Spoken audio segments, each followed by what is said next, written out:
और मेरी bad moss gang, क्या हाल है तुम्हारे। तो आज हम लोग लपेटने वाले क्लास 12 के इंग्लिश के विस्टास का चैप्टर नंबर 4 द एनिमी। इस चैप्टर को भी बिल्कुल मूवी एक्सप्लेन की तरह एक्सप्लेन करूंगा ताकि तुम्हारे दिमाग में एकदम अच्छे से बैठ जाए। और जैसे तुम्हें एक मूवी याद रहती है एग्जाम में जब तुम सोचो, तो उसी तरीके से तुम्हें एक मूवी की तरह ये याद रहे। ओके, तो अब अपनी स्टोरी स्टार्ट करते हैं। ये कहानी है एक ऐसे जापानीज डॉक्टर की जो इंसानों द्वारा बनाई गई सारी बाउंड्रीज, नियम और सारे वॉर्स को भुला के इंसानियत की नजर से अपने ही देश के एक दुश्मन की मदद करता है और उसकी जान बचाता है और हमें सिखाता है कि दुनिया में सबसे बड़ी चीज इंसानियत है। तो कहानी की शुरुआत में हमें डॉक्टर सडाओ के बारे में बताया जाता है, जहाँ उनके डैड चाह रहे होते हैं कि वो बहुत ही अच्छे से पढ़ लिख के एक डॉक्टर बने, जिसके लिए वो जापान से अमेरिका जाते हैं अपनी पढ़ाई करने के लिए। और जब वो अमेरिका जाते हैं तो वहाँ अपने वो एक फेलो स्टूडेंट से मिलते हैं जो कि जापान की ही होती है, जिनका नाम होता है हाना। एंड उससे मिलते ही उन्हें उससे प्यार हो जाता है। उसके बाद डॉक्टर सडाओ और हाना दोनों शादी कर लेते हैं। कुछ वक्त बीत जाता है और तब स्टार्ट होती है वर्ल्ड वॉर 2। और जैसे ही वॉर शुरू होती है, यहाँ से सडाओ अपनी वाइफ के साथ जापान वापस चले आते हैं। अब यहाँ कंट्री में जितने भी डॉक्टर्स होते हैं उन सबको रखा गया होता है मिलिट्री कैंप्स में, मिलिट्री के पास, आर्मी के पास, ताकि वहाँ पे जो भी इंजर्ड हो उनका इलाज किया जा सके। बट यहाँ पे जो सडाओ होते हैं उनको बोला गया होता है कि आप घर पे रहिए,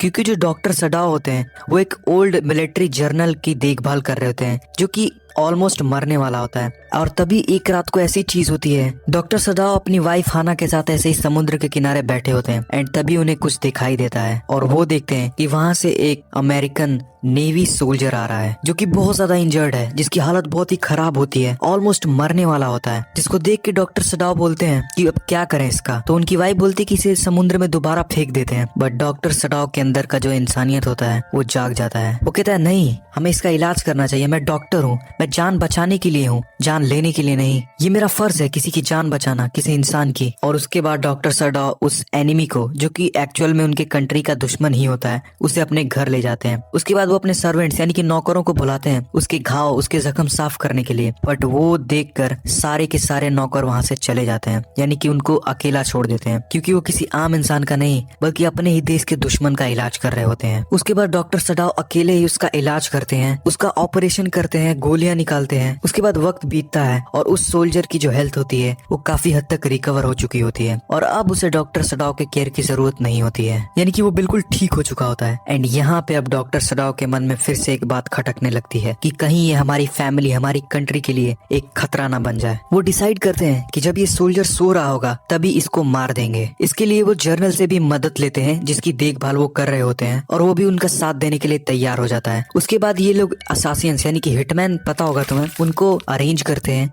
इस सोल्जर को मारने के लिए। और जब ये लोग बैठ के इंतजार कर रहे होते हैं उन असासियंस का आने का, तभी डॉक्टर सडाओ के मन में अचानक से एक रियलाइजेशन होता है कि क्यों मैं इसे अपना दुश्मन मान रहा हूँ। क्या सिर्फ इसलिए ये मेरा दुश्मन हो गया कि ये किसी और कंट्री में पैदा हुआ है, ये किसी और देश से है। और यहाँ पर उसके अंदर की जो इंसानियत होती है वो कहीं ना कहीं जिंदा होती है। और यहाँ पे डॉक्टर सडाओ सारे बाउंड्रीज, सारी वॉर्स को छोड़ के इंसानियत की नजर से उस सोल्जर को देखता है और उसे रियलाइज होता है कि एक इंसान की जान कितनी कीमती होती है। और उसके बाद वो कहता है नहीं, हम इसे नहीं मारेंगे, मैं इसे इसकी कंट्री तक सेफली पहुंचाऊंगा। और उसके बाद वो उसकी पूरी हेल्प करता है जापान से निकल के अमेरिका वापस जाने में। और जाते जाते हमें एक सबक दे देता है कि जो यूनिवर्सल ब्रदरहुड है, यानी कि जो भाईचारा है, वो जिंदा है। और इसी के साथ ये कहानी यहीं पर खत्म हो जाती है।